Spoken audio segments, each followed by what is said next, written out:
setting up new civilizations on other planets.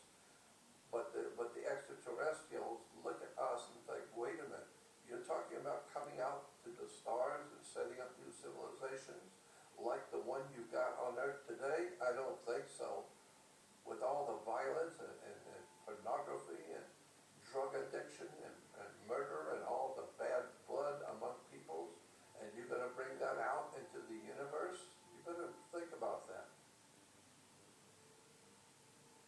I think the bottom line on this is that there are two sides to the story. There are some good extraterrestrials, aliens, and there are some who are evil.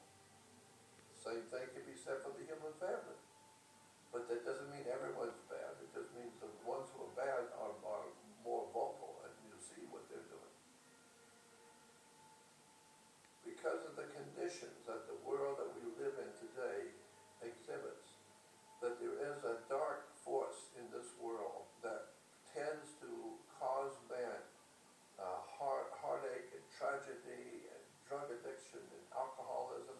And I think, this is just my opinion, but I think that the reason why there's so much, again, drug addiction, alcoholism, the movement toward I and me and I want what I want, I think all of that is part of the frustration of the human family that realizes it's capable of so much more, but that the powers that be over us keep us down. They won't let you. If you're too smart, you're going to be in trouble. The government doesn't want you too smart unless you're working for government.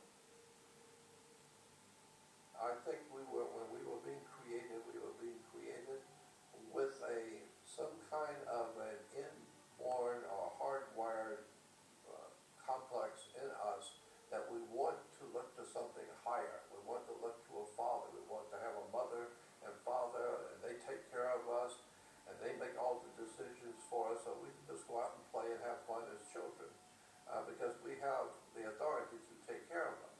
And so I think that stays with the human race, because all we are today, all the adults on the earth today are just grown-up children. Most adults think like children. They don't have an education of a really well-informed adult.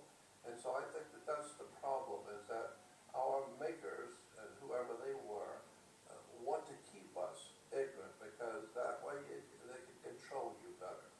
I mean, when you start getting too smart, you start asking the wrong kind of questions.